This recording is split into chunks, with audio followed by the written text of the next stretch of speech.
You can't chart the whole course before you start the journey. You see, many times Bhagavan shows you only the next few steps of a journey, and that's all you need to know, right? Swamiji gave a very beautiful interpretation of Krishna Katha. Krishna's parents, Devaki Mata and Vasudevji, they lost 6 children in a very traumatic way. You can't imagine a parent seeing their own child killed in the most cruel way right in front of their eyes. The very day the child is born, it happened. The seventh child, a surrogate mother called Rohini Mata gave birth to our Balramji. It happened in a very divine way.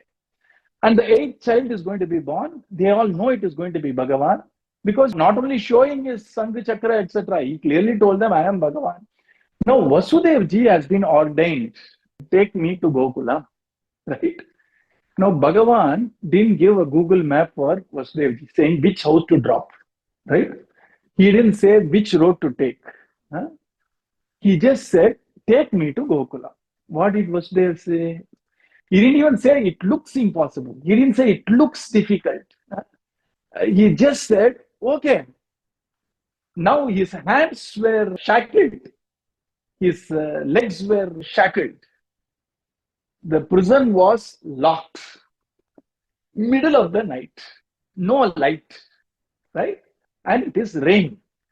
With this wonderful, unfavorable circumstances, Krishna is just saying, Father, take me to Gokula. Vasudevji did not even ask, okay, Krishna, take care of my shackles, manacles, and all that. He just thought, what can I do right now? I can hold Krishna in my hand and take one step, because the next step would be stopped by my shackle.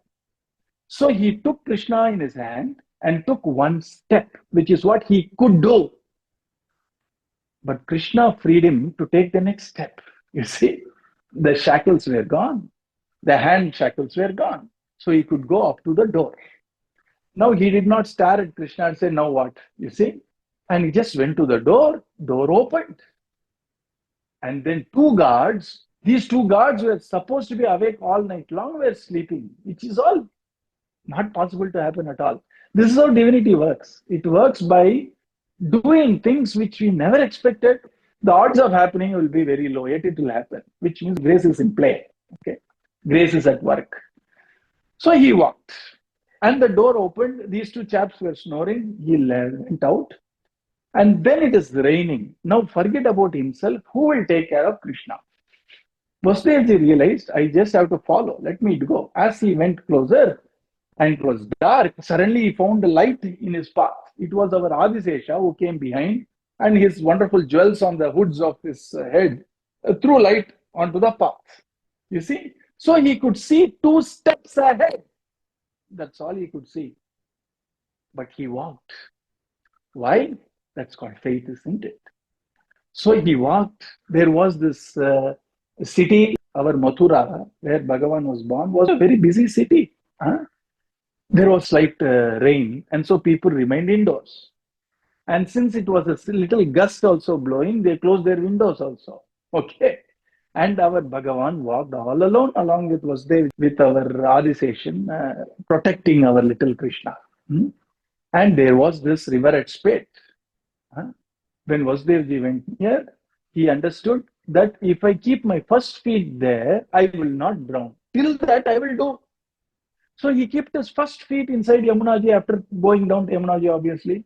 And slowly he found out, instead of, up to hip, it came down to knee. He kept his next feet. It came down even further to his calf muscles. When he went on doing like that, it went up to, it was just touching his toes, you see. And the revive subsided. Finally, he went there. Krishna is asking him to do typically very offensive stuff. Huh?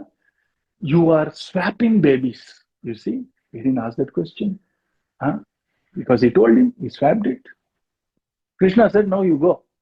That's the most difficult part, isn't it? After seeing Krishna, Bhagavan, own son, when Krishna said, go back, you go back to Mathura. To where? Not to palace, huh?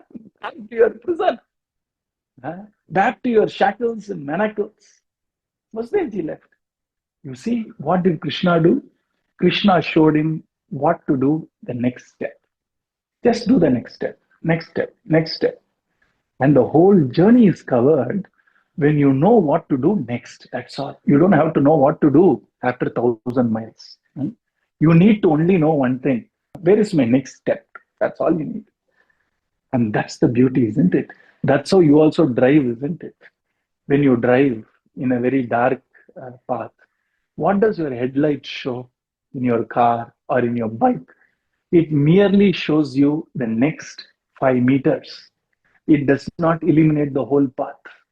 But then you drive with only the next 10 meters or 5 meters or 20 meters lit in your path. And that's enough for you to complete your entire journey, isn't it? This is how spirituality works. This is how a guru will work. He would just give you one step. Until you finish the step, you won't get the next step. He's not going to give you a overall master plan of next 40 years. He won't say you're going to live up to 85 years, and so this is your plan for the next 45 years. He'll just say what you need to do now. That's all. If you do what is being told to us now, then the next step is revealed by itself by divinity. Then the next, then the next, then the next. Bhagavan does not like two planners. Okay, for us to plan our day, for us to plan our work, etc., he allows us to plan. But for the greater plan of our life, he says, I have sent a guru, or I myself have come as a guru. Let him or that divinity do that planning. That planning will just show you one next step. Take that step. The next step will follow. Next step will follow. And soon the whole journey is completed. That's how spirituality works.